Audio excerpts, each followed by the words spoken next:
represents. So if we hit play now, we'll hear that. Now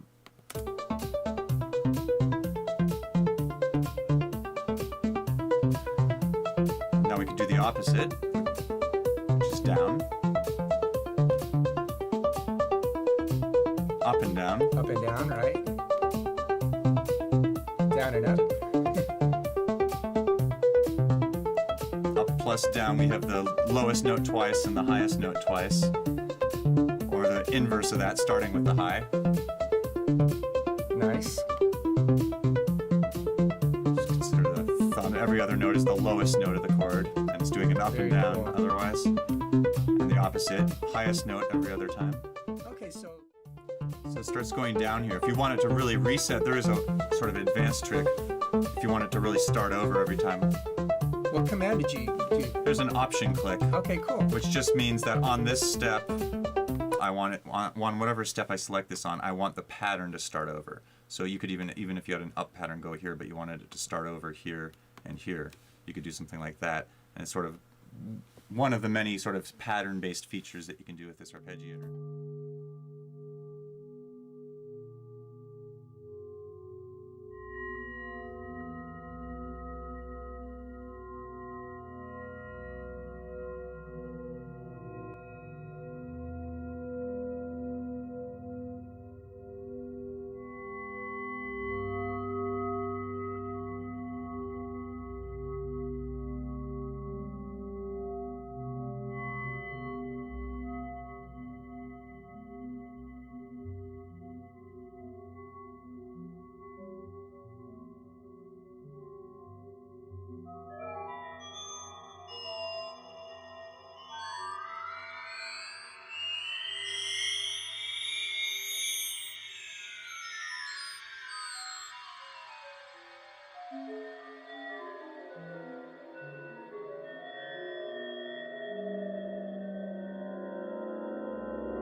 Synth, you get a pumping type of effect.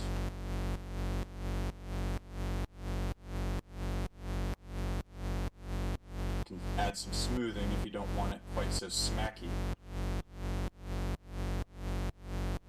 And if you wanted to, you could apply that to filter as well.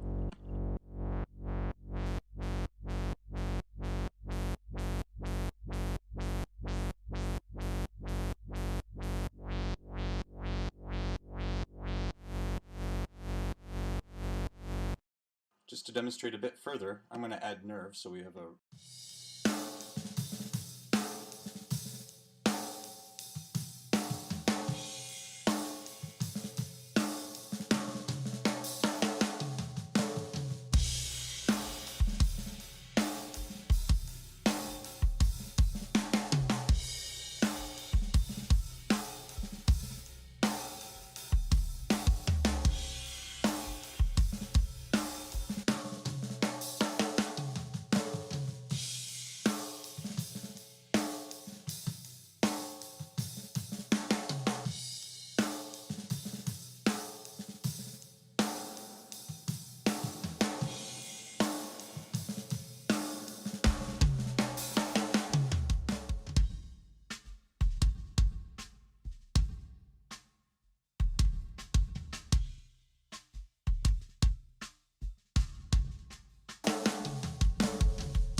alive. So turn out the lights, tear a veil from the light, make me feel alive.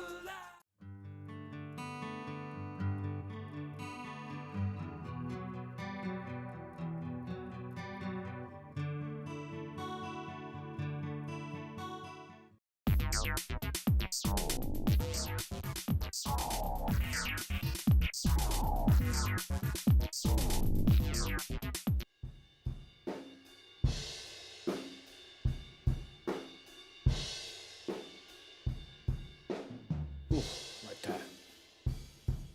I'm going to darken it to see if I can take out some of those symbols.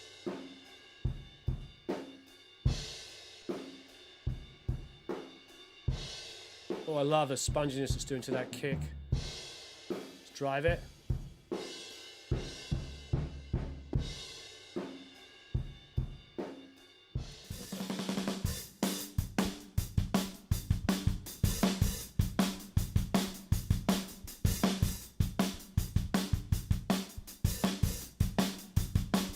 And it's...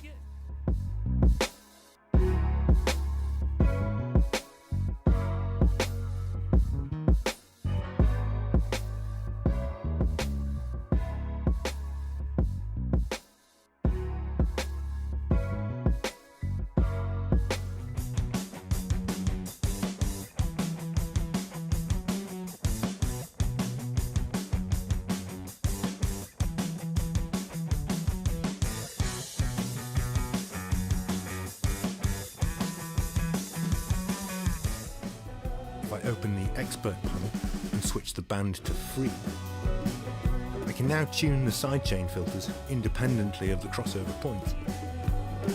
Let's set them a bit higher where my pluck dynamics are stronger.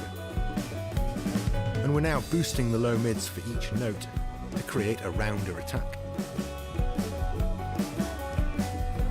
Bands can also be set to key from the external sidechain inputs. So you could use the kick drum to duck just the low sub-bass of the bass guitar.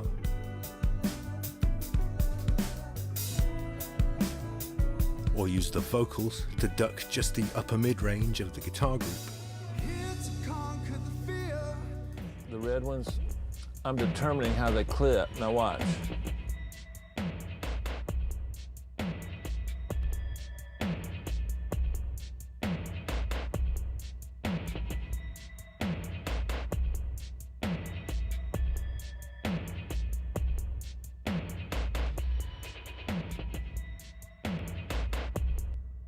I'm gonna say something that you guys might.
Dynamics.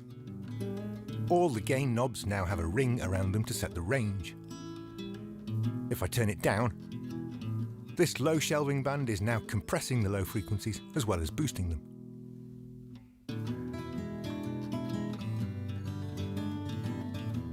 Dynamic bands gain a range handle on the graph, above or below the usual band node, which we can drag up or down to adjust the range.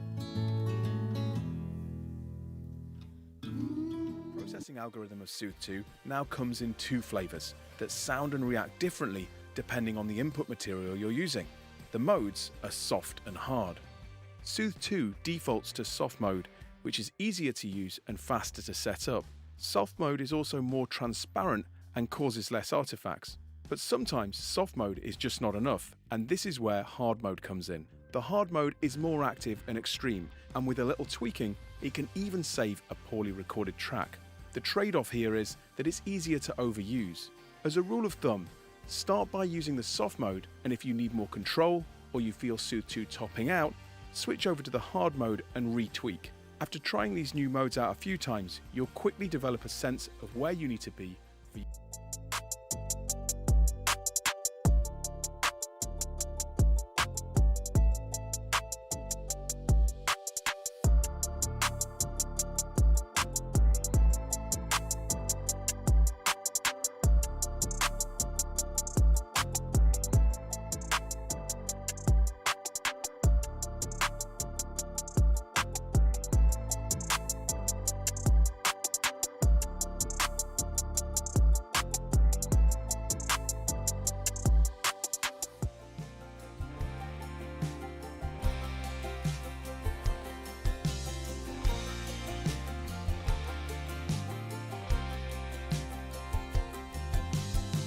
Okay, I love that sound. It's punch with the black knob versus the brown knob.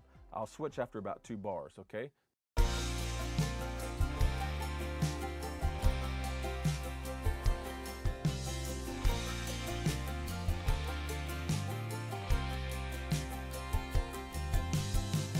Okay, you hear that? It's all of a sudden it's 2 very different consoles. All right, here we go.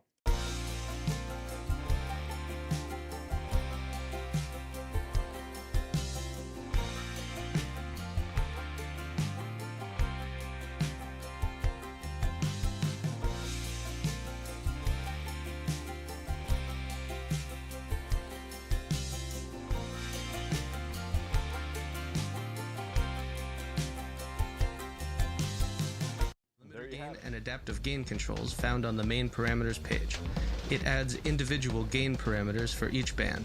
This allows you to compensate for any tonal changes that might happen while limiting, or add tonal correction to your final master. The band sliders in the limiter EQ page also show the input, output, and gain reduction amount for each band, and give the same draw curve options and key commands supported by Equivocate. In the final master, it often sounds better to clip transients than to limit them.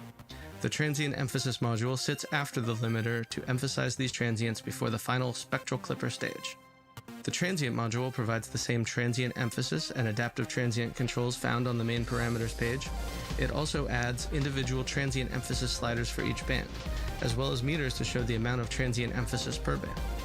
Using the adaptive transient control, you can see the separate emphasis of the kick and snare, and by increasing it to 100%, you can see each band working totally independently. Now, send it through Portal.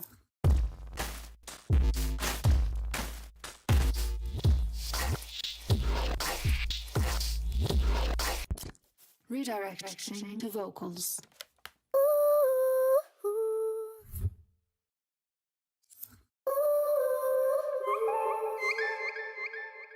For the experienced, advanced mode is here. And now, keys.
Like I said, it's similar to chorus, but it's really much better than that. So here's my vocal with it. Yeah, why does it feel like night today? Something that sounds not right today. Why am I so uptight today? Paranoia's all I got left. I don't know what stressed me first. And I here have it a is, pressure dry. fed, but I know just what it feels like to have a voice in the back of my head. It's like a face that I hold it.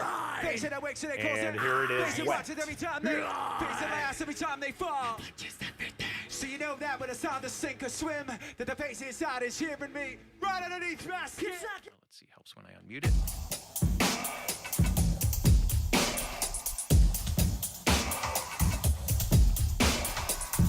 All right, so I have this kind of spacey drum loop kind of sound, and now what I can do here is I have the ADT heads, as you can see here, set exactly to 0. And what I've done is I've set the range to plus minus 2 milliseconds, shifting of phase as it goes back and forth. And let's check out that effect. And what you really get here is, this is where an important thing here, just to kind of stop here, is that I have the shape on one side set to sine up and the other to sine down. So what happens is they will start at kind of at opposite sides and work in opposition to each other, right? So I can also invert this. So if